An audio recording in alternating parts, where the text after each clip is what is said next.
ఆర్మూరు పట్టణంలో శ్రీ భాషిత పాఠశాల 22వ ఆవిర్భావ దినోత్సవ వేడుకలను ఘనంగా నిర్వహించారు. ఈ వేడుకలు సాంప్రదాయ పద్ధతి జ్యోతి ప్రజ్వలనతో ప్రారంభించారు. ఈ సందర్భంగా ప్రత్యేకంగా నిర్వహించిన పేరెంట్స్ రైల్ కంటెస్ట్ లో తల్లిదండ్రులు పాఠశాలపై తమ అనుభవాలను మరియు మధుర జ్ఞాపకాలను పంచుకున్నారు. ఈ కార్యక్రమం అందరిలో ఆనందాన్ని మరియు భావోద్వేగం కలిగించింది. తల్లిదండ్రుల భాగస్వామిని పెంపొందించేందుకు పలు ఆసక్తికరమైన కార్యక్రమాలు నిర్వహించారు. అనంతరం శ్రీ భాషిత పాఠశాల కరెస్పాండెంట్ పోలపల్లి సుందర్ మాట్లాడుతూ Shri Bhashita school foundation day సందర్భంగా శుభాకాంక్ష తెలియజేశారు. మన పాఠశాల స్థాపించబడిన కేవలం ఒక ఆరంభం మాత్రమే కాదు, ఎన్నో కళల ఆశలు లక్ష్యాలకు నాంది పలికిన గొప్ప రోజు. ఈ ప్రయాణంలో మాకు అండగా నిలిచిన ప్రతి తల్లిదండ్రులకు, అంకితభావంతో పనిచేస్తున్న ఉపాధ్యాయులకు, ప్రతిభతో పాఠశాలకు పేరు తీసుకొస్తున్న విద్యార్థులకు నా హృదయపూర్వక ధన్యవాదాలు తెలుపుతున్నామన్నారు. మా పాఠశాల ఎప్పుడు విద్యతో పాటు విలువలు, క్రమశిక్షణ, సంస్కారం మరియు జీవిత నైపుణ్యాలను కూడా పిల్లలకు అందించేందుకు కృషి చేస్తుందన్నారు. ప్రతి విద్యార్థి భవిష్యత్తు మన ఆశయం అన్నారు. ఈ ప్రత్యేక సందర్భంగా మన పాఠశాల అభివృద్ధికి సహకరించే ప్రతి ఒక్కరికి మరోసారి కృతజ్ఞత తెలియజేస్తూ భవిష్యత్తులో ఇంకా ఎన్నో విజయాలను కలిసి సాధిద్దామని కోరుకుంటున్నానని చెప్పారు. ఈ కార్యక్రమంలో పాఠశాల డైరెక్టర్ కమల, సుమాలిని, ప్రిన్సిపల్, ఉపాధ్యాయులు, తల్లిదండ్రులు పాల్గొన్నారు. జరుపుకుంటున్న శ్రీ భాషిత స్కూల్ కి మా తరపున, మా పేరెంట్స్ అందరి తరపున శుభాభివందనాలు. It's a great memorable moment for every teacher who ever worked here from 2005. So especially for the grateful moment here, those are working here. Then since 7 years I am working here. It's a very great journey. The Sri Bhashita School not only molding the students, it's only not only making the students in a educational, it's making the students to all total development, overall development. We are making any correspondent. It is only possible for a visionary correspondent who always thinks of giving the best experience, best school experience to their child and giving strength to their team. And this is all because of such dedication, commitment and vision towards the school. And I also feel gratitude for our correspondent. 22nd Foundation Day of Sri Bhashita. So Sri Bhashita 21 years of excellence anani rasaru, but నేను దగ్గర నుంచి చూసాను ఆ 21 years of excellence వెనకాల Polapalli Sundar sir ఉన్నారు. So hard work and smart work కూడా చేశారు. Smart work కూడా చాలా ఉన్నతంగా ఆలోచించారు. ఎక్కడ ఏం చేయాలి, ఎప్పుడు స్కూల్ గురించి ఆలోచిస్తూనే ఉంటారు. అండ్ ఎప్పుడు ఏది ఎక్కడ ఎలా వర్కౌట్ చేయాలి అన్న strategy and good successive decisions అనేది ఓన్లీ సుందర్ సార్కి మాత్రమే సాధ్యం ఈ శ్రీ భాషిత స్కూల్కి. And I'm proud of his daughter. And నేను ఇంకా చెప్పాలి అని అంటే స్టాఫ్ గురించి కూడా చాలా గొప్పగా చెప్పాలి. ఎప్పుడు ఒక ఎంప్లాయీ ఒక ఇన్స్టిట్యూషన్కి వచ్చినప్పుడు ఓన్లీ కొంచెం నాలెడ్జ్ తోటే వస్తారు. లైక్ రావాలి, మనము ఎఫర్ట్ పెట్టాలి స్టడీస్ విషయంలో, అకాడమిక్స్ విషయంలో అని. బట్ ఇక్కడ మా స్టాఫ్ ఇక్కడికి వచ్చిన తర్వాత వాళ్ళు అకాడమిక్సే కాదు, ప్రతి ఈవెంట్లో వాళ్ళ 100% ఇస్తారు. అది నేను దగ్గర నుంచి చూశాను. And I'm proud of you all. Shri భాషితకి సుందర్ సార్ బేస్ అయితే మీరందరూ pillars. Once again happy foundation day and happy success day. Many more years to go. Thank you everyone. Thank you. ఎవరికి ఎంత గొప్పదో తెలియదు కానీ నాకు, నా ఫ్యామిలీ మెంబర్స్ అందరికీ ఒక గొప్ప జీవితాన్ని ప్రసాదించిన గొప్ప రోజుగా భావిస్తున్నాను. శ్రీ భాషిత అందరూ తన జీవితాన్ని గొప్పగా ఉండాలని, గొప్ప భవిష్యత్తు ఉండాలని ప్రతి ఒక్కరు కలలు కన్నట్టే నేను కూడా నా జీవితాన్ని ఒక మామూలు సామాన్య కుటుంబం నుంచి వచ్చి ఈరోజు మీ అందరి మన్ననలు పొంది ఆర్మూరునే కాకుండా నిజామాబాద్ జిల్లాలో, తెలంగాణలో కూడా ఒక శ్రీ భాషిత కరెస్పాండెంట్ కంటే చాలా గౌరవం. ఆ గౌరవము నేను పడ్డ శ్రమ కంటే నా వెంటే నడిచి గత 21 సంవత్సరాలుగా నా వెంటే నడిచి నాకు ధైర్యం ఇచ్చి నాకు మోటివేషన్ చేసిన నా భార్య, నా పిల్లలు, నా శ్రేయభిలాసులు, మా అక్కలు, చెల్లెళ్ళు, అన్నలు, తమ్ముళ్ళు, అలాగే ప్రతి అడుగులో, ప్రతి నిమిషంలో, ప్రతిరోజు నా అకాడమిక్స్లో నా వెంటే ఉన్న ప్రతి ఒక్క స్టాఫ్ మెంబర్, అది అటెండర్ నుంచి వాచ్మెన్ నుంచి ప్రిన్సిపాల్ వరకు ఈ గత 21 సంవత్సరంలో ఎందరో మంది ఉపాధ్యాయులు నాతో కలిసి పనిచేసి ఈ శ్రీ భాషిత అభివృద్ధికి, పిల్లల బంగారు భవిష్యత్తుకు బాటలు వేసిన వారు మరెందరో. వాళ్ళందరికీ పేరు పేరున ఈ 22వ ఫౌండేషన్ డే సందర్భంగా నా శిరస్సు వంచి వారికి ధన్యవాదాలు చెప్తున్నాను. వారు ఎక్కడ ఉన్నా ఆయురారోగ్యాలతోని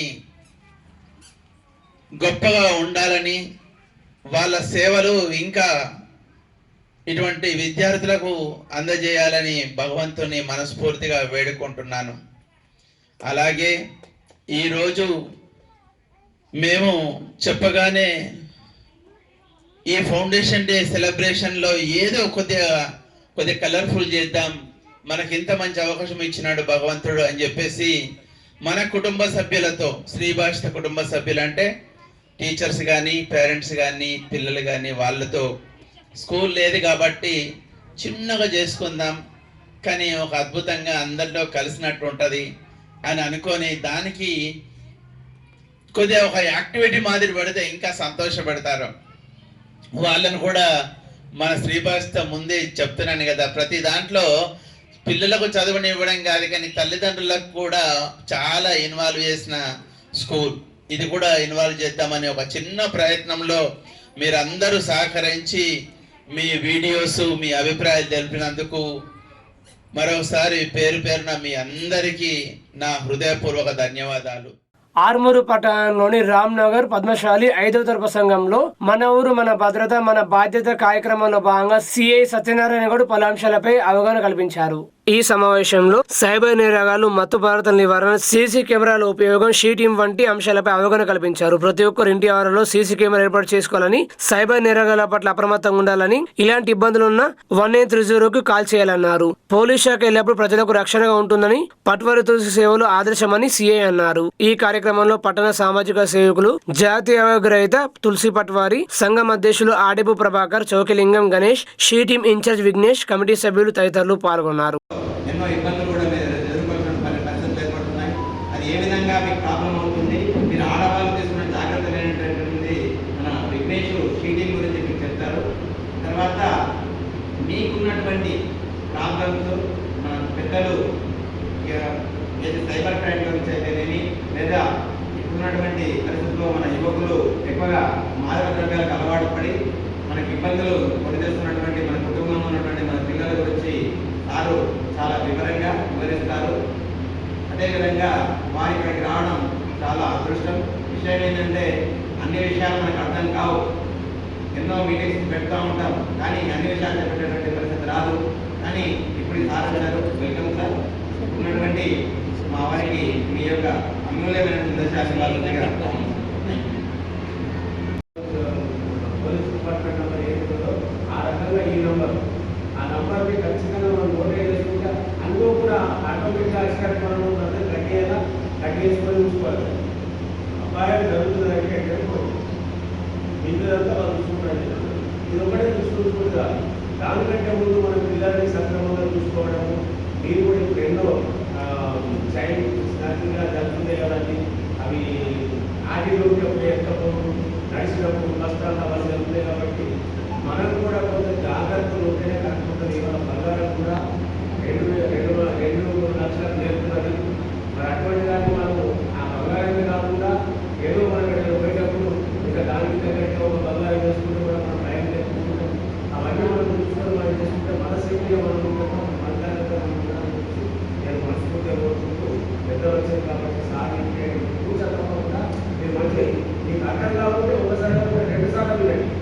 మన కాలనీ మన భద్రత మన బాధ్యత. ఈ కార్యక్రమానికి పద్మశాలి సంఘం పెద్దలకు మహిళలకు వచ్చిన అందరికీ మా ఆర్మూర్ పోలీస్ తరఫున నమస్కారం. ఈ కార్యక్రమం ఉద్దేశమే ఉంటుంది, మన భద్రత మన బాధ్యత.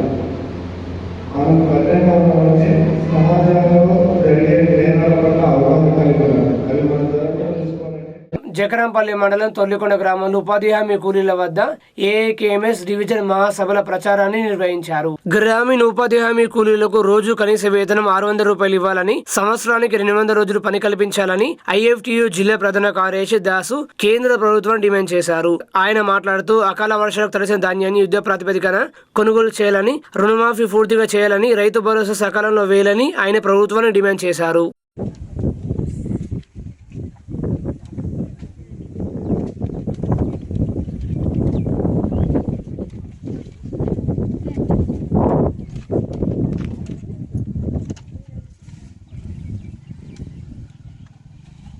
మిత్రులారా, ఇవాళ దేశంలో ఉన్నటువంటి రైతు కూలీ పరిస్థితి ఏ విధంగా ఉందంటే, ఒకప్పుడు చాలా గర్వంగా చాలా మంచిగా ఉన్నటువంటి బతుకులన్నీ కూడా చిందరమందరం అవుతున్నాయి. అందుకోసమే ఎట్లెట్లా బతికిలోనం రైతన్నా మరి గిట్లెట్లా అయిపాయే కూలెన్నా అంటూ చాలామంది బాధపడుతున్నాం. ఎందుకు బాధపడుతున్నాం అంటే, మనం ఓట్లేసి ఎన్నుకున్నటువంటి పాలకులు అది సెంట్రల్లో ఉన్నా స్టేట్లో ఉన్నా కానీ రైతుల గురించి, కూలీల గురించి, లేకుంటే కార్మికుల గురించి పట్టించుకోవడం కన్నా వాళ్ళ స్వార్థం, వాళ్ళు డబ్బులు ఎట్లా సంపాదించాలా, ఏ విధంగా వేల కోట్లు సంపాదించాలా ఆలోచిస్తూ ఉన్నారు. ఓట్లు మనవి, సీట్లు వాళ్ళవి, అధికారంగా వచ్చిన తర్వాత మనం పట్టించుకునే స్థితి లేదు. ముఖ్యంగా ఇలా ఉపాధి హామీ కూలీల పరిస్థితి చాలా ఘోరంగా ఉంది. ఎందుకంటే ఇవాళ ఒక దిక్కు ధరలు పెరుగుతూ ఉన్నాయి, కానీ పెరుగుతున్న ధరలకు అనుగుణంగా కనీస వేతనం 600 రూపాయలు ఇవ్వాలని చెప్పి ఉపాధి హామీ కూలీలకు ఏకేఎంఎస్గా డిమాండ్ చేస్తూ ఉన్నాం. అట్లాగే పని గంటల దాంట్లో కూడా మార్పు తీసుకురావాలి. ఈ ఎండకు ఉపాధి కూలీలను రక్షించడం కోసము ఓఆర్ఎస్తో పాటు మంచినీళ్ళు కానీ, కొబ్బరి బండలు కానీ వాటిని గురించి ఆదుకోవాలని చెప్పి 200 రోజులు కనీసం సంవత్సరానికి పని కల్పించాలని చెప్పి ఏఐకేఎంఎస్గా డిమాండ్ చేస్తూ ఉంది. ఈ క్రమంలోనే ఏఐకేఎంఎస్ రైతుల సమస్యల కోసం, కూలీల సమస్యల కోసం కొట్లాడుతూ ఉంది. ఇందులో భాగంగా ఇంకా వీళ్ళ సమస్యల పరిష్కారం కోసం ఏ విధంగా కొట్లాడితే బాగుంటుందని చెప్పి ఆలోచనతోని జూన్ 4 తారీఖు నాడు దర్పల్లి మండల కేంద్రంలో ఒక మహాసభను ఏర్పాటు చేయడం జరిగింది. కాబట్టి రైతులు కానీ, కూలీలు కానీ ఈ యొక్క సభలో పాల్గొని జయప్రదం చేయాలని చెప్పి ఏఐకేఎంఎస్ తరఫున, ఇఫ్టు తరఫున కోరుతా ఉన్నాం. నిజామాబాద్ నగరంలో సిపిఐఎంఎల్ మాస్లైన్ నిజామాబాద్ అర్బన్ జిల్లా కమిటీ ఆధ్వర్యంలో ధర్నా చౌక్ లో నిరసన కార్యక్రమాన్ని నిర్వహించారు. సిపిఐఎంఎల్ మాస్లైన్ జిల్లా కార్యదర్శి వనమాల కృష్ణ మాట్లాడుతూ కేంద్రంలోని నరేంద్ర మోడీ ప్రభుత్వం పెట్రోల్, డీజిల్, గ్యాస్ మరియు నిత్యావసర వస్తువుల ధరను విపరీతంగా పెంచిందన్నారు. వెంటనే పెట్రోల్, డీజిల్, గ్యాస్ మరియు నిత్యావసర వస్తువుల ధరను తగ్గించాలని డిమాండ్ చేశారు. కార్మిక వ్యతిరేక 4 లేబర్ కోడ్లను రద్దు చేయాలని డిమాండ్ చేశారు. నరేంద్ర మోడీ ప్రభుత్వం ఇప్పటికే భారత ఆర్థిక రంగాన్ని, ప్రజల జీవన స్థితిగతులను చిన్నాభిన్నం చేసిందని ఆగ్రహం వ్యక్తం చేశారు. ఇప్పటికే కేంద్ర ప్రభుత్వం తన కార్మిక, రైతు, ప్రజా వ్యతిరేక విధానాలను విడనాడాలని హితవు పలికారు. లేని పక్షంలో ప్రజలు, ప్రజా సంఘాలు, వామపక్ష, ప్రతిపక్ష పార్టీలు కలిసి తగిన బుద్ధి చెప్తానని హెచ్చరించారు. ఈ కార్యక్రమంలో రాష్ట్ర నాయకులు నరేందర్, జిల్లా నాయకులు వెంకన్న, రాజేశ్వర్, గంగాధర్, సుధాకర్, వివిధ ప్రజా సంఘాల బాధ్యులు పాల్గొన్నారు.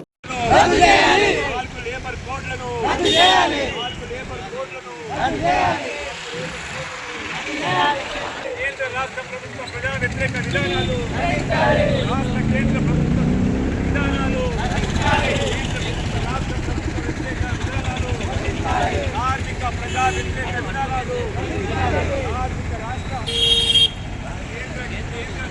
కేంద్ర రాష్ట్ర ప్రజా వ్యతిరేక విధానాలు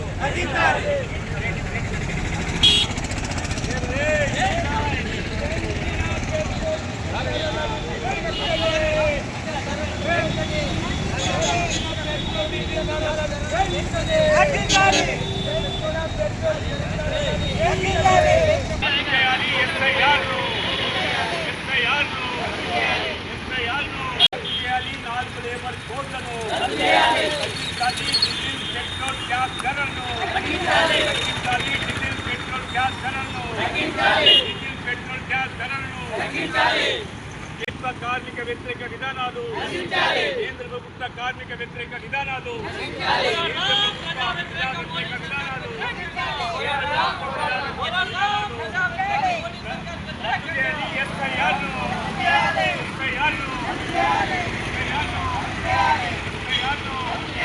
మిత్రులారా, సిపిఎంఎల్ మాస్లైన్ కేంద్ర కమిటీ ఇచ్చిన పిలుపు మేరకు కేంద్ర ప్రభుత్వం అనుసరిస్తున్న రైతాంగ వ్యతిరేక విధానాలను, కార్మిక వ్యతిరేక విధానాలను, ప్రజా వ్యతిరేక విధానాలను ఖండిస్తూ దేశవ్యాప్తంగా ఆందోళన చేయాలని చెప్పి పిలిపిస్తుంది.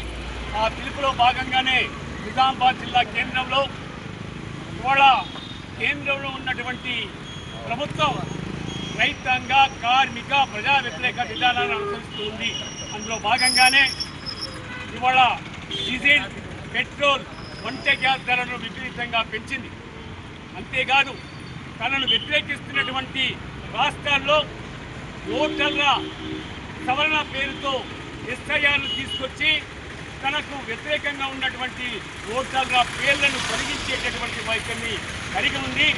దాన్ని వెంటనే ఆ ఎస్ఐఆర్ను రద్దు చేయాలని చెప్పి సిపిఎంఎల్ డిమాండ్ చేస్తుంది.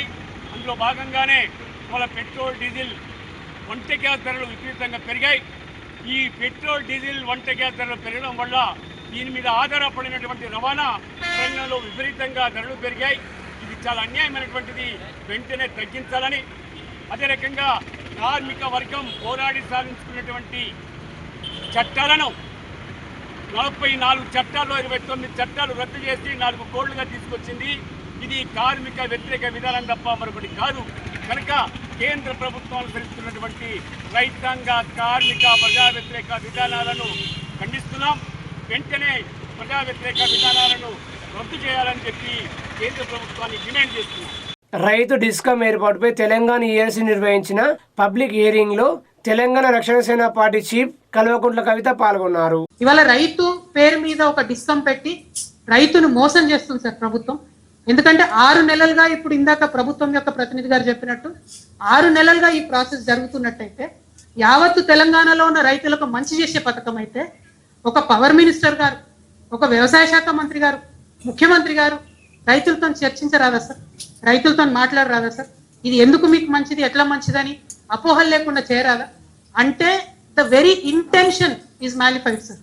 They are going behind the farmers back. అందుకనే సీక్రెట్గా కాయిదాలు ఇవ్వడము, సీక్రెట్గా అప్లికేషన్లు పెట్టుకోవడము. ఒక్కసారి అంటే I will definitely going to the technicalities sir. Intention ఏంది ప్రభుత్వం అనేది ఒకసారి ఆలోచన చేసుకోవాలి సార్. ఎందుకు ఈ మాట అంటూ ఉన్నామంటే రైట్ రాయల్గా రైతుకు మేలు చేసేదైతే ఖచ్చితంగా ముఖ్యమంత్రి గారు ప్రెస్ మీట్ పెట్టి చెప్పేవాళ్ళు సార్. ఖచ్చితంగా వ్యవసాయ శాఖ మంత్రి గారు స్టేక్ హోల్డర్స్ ఇన్వాల్వ్ చేసి మాట్లాడేవారు. ఇవాళ అది జరగలేదు. అసెంబ్లీలో ఇంత పెద్ద అంశం మీద డిస్కషన్ జరగడం లేదు. అసెంబ్లీలో బిల్లు ప్రవేశపెట్టండి. ఎందుకు చేయడం లేదు మీరు? If you are committed, if you are serious, if you are not lying, why are you not discussing this in the assembly? ఇవాళ వచ్చి పబ్లిక్ హియరింగ్ లో ప్రతిపక్షాలన్నీ ఇక్కడ నిలబడి మాట్లాడాల్సినటువంటి పరిస్థితి వచ్చిందంటే definitely there is a mala fide intention of the government sir. Madnoor మండలంలో జరిగిన జుక్కల్ నియోజకవర్గ సభ్యత్వ నమోదు కార్యక్రమం మరియు ఎస్ఐఆర్ కార్యకర్తల విస్తృత స్థాయి సమావేశంలో మాజీ మంత్రి బాల్కొండ ఎమ్మెల్యే వేముల ప్రశాంత్ రెడ్డి ముఖ్య అతిథిగా పాల్గొని ప్రసంగించారు. జొన్నలు ఎకరానికి 10 కిలోలు కాదు, మొత్తం కొనాలి అని చెప్పి డిమాండ్ చేస్తా ఉన్నా. నేను ఎన్ని క్వింటాలు వండితే ఎకరానికి 10 క్వింటాలే తీసుకుంటా అంటున్నావు. ఎన్ని క్వింటాలు వండితే అన్ని క్వింటాలు జొన్నలు తీసుకోవాలి, ప్రభుత్వం కొనాలి. ఇప్పటికీ మొదలు కాలేదు. రేపటి లోపల మొదలు పెట్టకపోతే మేమందరం ఇక్కడ ఉన్న వాళ్ళందరం కూడా వచ్చి షిండే గారి నాయకత్వంలో ఈ నియోజకవర్గంలో ముట్టడిస్తాం అని చెప్పి నేను ఈ సందర్భంగా ఈ ప్రభుత్వాన్ని హెచ్చరిస్తా ఉన్నా. ఎక్కడ పోయింది మీ ఎమ్మెల్యే? జొండల కుప్పలు కనిపిస్తలేవా? రైతుల బాధ కనిపిస్తలేదా? రావచ్చిన ఉండు, బిచ్చుకుందర కూసో, జొన్నల కుప్పలు ఎత్తిపించే పని చేయి, లేకపోతే ఎమ్మెల్యే ఇంటిని ముట్టడించే కార్యక్రమం తీసుకుంటుంది బీఆర్ఎస్ పార్టీ అని చెప్పి నేను ఇక్కడ నుంచి హెచ్చరిస్తాను.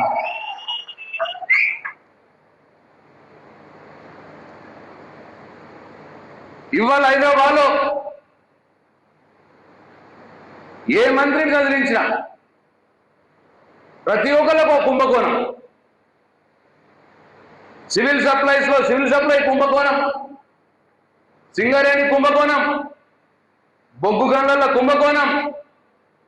ఈ మధ్యలో ఒక కరెంటు ₹6.50 7 రూపాయలకు కొనుక్కుంటున్నారట ఒక ప్రైవేట్ వాళ్ళ దగ్గరికి వెళ్ళి. 7 రూపాయలకు. మార్కెట్లో 4 రూపాయలు 5 రూపాయలకు దొరుకుతున్నది. ఓ యూనిట్ కానీ ఒకటి దగ్గర 7 రూపాయలకు కొంటున్నారట. తయారైతున్నదట ఫైలు. ఈడేమో రైతుల కరెంటు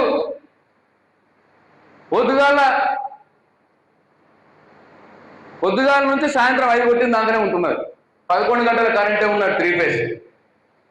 రాత్రంతా బంద్ అవుతున్న 3 ఫేజ్ ఉంటలేదు. కేసీఆర్ పెట్టిన ఫ్యాక్టరీలు, కరెంట్ ఫ్యాక్టరీలు మంచిగా నడిపించి కరెంట్ ఇచ్చే శాత కాదు. ఇంకా ప్రైవేట్ వాడి దగ్గర ఏంటంటే ఈ 6, 7 రూపాయలకు కొంటారట. 3 రూపాయలు, 4 రూపాయలకు, 5 రూపాయలకు దొరుకుతున్నారు మార్కెట్లో. ఎవరి జేబుల్లోకి పోతున్నాయి ఈ పైసలు? దీన్ని అభివృద్ధి చేసింది మనం. మనకు ఆర్తి ఉంటుంది, మనకు ఆ ప్రేమ ఉంటుంది తెలంగాణ గడ్డ మీద. తెలంగాణ ద్రోవులకు ఆ ప్రేమ లేదు, ఉండదు. ఒకసారి పొరపాటు జరిగింది. సరే, ఎన్నికల్లో ఓడిపోయినాం. ఇక్కడ కూడా పాపం సిద్ధే సార్ ఎంత 1100, ఒక్క 500 ఓట్లు అటు ఇటు అయితే మన షిండే సార్ ఎమ్మెల్యే. అట్లా చాలా 15 సీట్లు అట్లా పోయినాయి రాష్ట్రంలో. సరే, పోయింది, అధికారం పోయింది అని చెప్పి మనం బీఆర్ఎస్ పార్టీ కార్యకర్తలం ఇంట్లో వండుకుంటే మాత్రం తెలంగాణ ఉనికికే ప్రమాదం వచ్చే ఆస్కారం ఉన్నది అని చెప్పి మీ అందరికి నేను చేతులెత్తి నమస్కారం చేసి మనం చేస్తాం. అభివృద్ధి చేసినట్టు తెలంగాణని, పోరాడి సాధించుకున్న తెలంగాణని కాపాడుకోవాల్సిన బాధ్యత మనందరి మీద ఉన్నది. కాబట్టి బూత్ సభ్యులుగా ఒక ఇన్ఛార్జ్ సభ్యులు 3 బూతుకున్నారు. ఇప్పుడు ప్రతి ఒక్కళ్ళు కూడా ఇంటింటికి వెళ్ళి కేసీఆర్ గారు చేసినటువంటి జనరంజక పాలనని, ఆయన పెట్టిన అభివృద్ధి సంక్షేమ కార్యక్రమాన్ని ప్రజలకు విడమర్చి, ఈ దొంగల రూపంలో చంద్రబాబు నాయుడు, పవన్ కళ్యాణ్ రూపంలో ఈ రేవంత్ రెడ్డి చేయబోయే విధ్వంసాన్ని కూడా ప్రజలకు విడమర్చి చెప్పి అధిక సంఖ్యలో మనం సభ్యులుగా చేర్చుకోవాల్సిందిగా మీ అందరిని నేను కోరుతూ, సర్ ప్రోగ్రాం గురించి కూడా చెప్పినారు. అది సర్ అంటే పెద్దది ఏదో కాదు, ఓట్లు తీసేసే కార్యక్రమం చేస్తారు లేని వాళ్ళకి. అయితే కాంగ్రెస్, బీజేపీ పార్టీలు ఇవాళ అధికారంలో ఉన్నాయి కాబట్టి రాష్ట్రంలో, కేంద్రంలో ఆ ముసుగులో మన సానుభూతి పరులని, మన ఓటర్లను తీసేసే కార్యక్రమం చేయబోతారు.